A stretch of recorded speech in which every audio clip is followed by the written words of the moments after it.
നമസ്കാരം. ഇന്ന് പ്രധാനമായിട്ടും യോഗ ഗ്രന്ഥങ്ങളെ പരിചയപ്പെടുത്താം. അതില് അത് തന്നെ ഇപ്പൊ ഞാൻ ഇതുവരെ പറഞ്ഞ ചില പുസ്തകങ്ങളാണ്. അതിലൊന്നാണ് ശിവസംഹിത. ശിവസംഹിത എന്നുള്ള ഗ്രന്ഥത്തിൽ വളരെ പ്രധാനപ്പെട്ട കുണ്ടലിനി യോഗയെ പറ്റിയുള്ള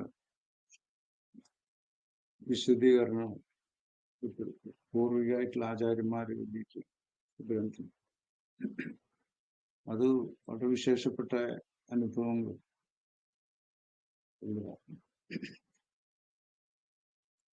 രണ്ടാമത്തെ മറ്റൊരു പുസ്തകമാണ് യോഗ ചൂടാമണി ഉപനിഷത്ത്. നിങ്ങൾക്കറിയാം, ഉപനിഷത്തുകളിൽ യോഗയെ സംബന്ധിച്ച് അനേകം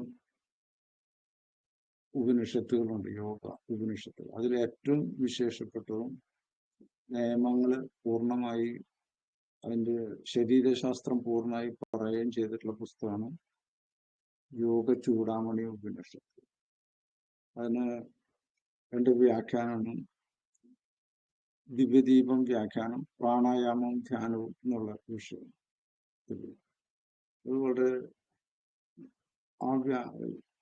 പിന്നെ ഉപനിഷത്തിന്റെ വ്യാഖ്യാനവും, അതുകൂടാണ്ട്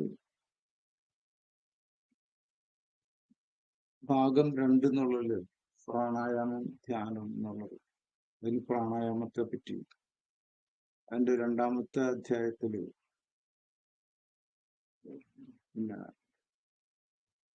ശരീര ശുദ്ധീകരണം എന്നുള്ളത്, മുദ്രാവിജ്ഞാനം എന്നുള്ളത് 3ാമത്തെ, 4ാമത്തേത് ധ്യാനയോഗം എന്നുള്ളത്. അങ്ങനെയുള്ള അധ്യായങ്ങളോട് കൂടിയിട്ട് വളരെ വിശദമായിട്ടുള്ള പഠനത്തോട് കൂടിയിട്ടുള്ള ഗ്രന്ഥം. ജീവശക്തി ധ്യാനം, ക്രിയാധ്യാനം, മന്ത്രദീക്ഷ, യോഗദീക്ഷ, സമാധി യോഗം, അങ്ങനെ ഏറ്റവും വിശേഷപ്പെട്ട 2 ഗ്രന്ഥങ്ങൾ. മറ്റൊരു ഗ്രന്ഥമാണ് കുണ്ടലിനി തന്ത്രം. ഈ കുണ്ടലിനി തന്ത്രത്തില് ഒരു 64 അധ്യായങ്ങളിലായിട്ട് ഇതിന്റെ പരിശീലനമാണ്. കുണ്ടലിനിയുടെ പരിശീലനം. കുണ്ടലിനിയുടെ പരിശീലനം എന്ന് പറഞ്ഞാൽ ഒരു ഗുരുവിന്റെ ദീക്ഷകളോട് കൂടിയിട്ടുള്ള പരിശീലനം എങ്ങനെ.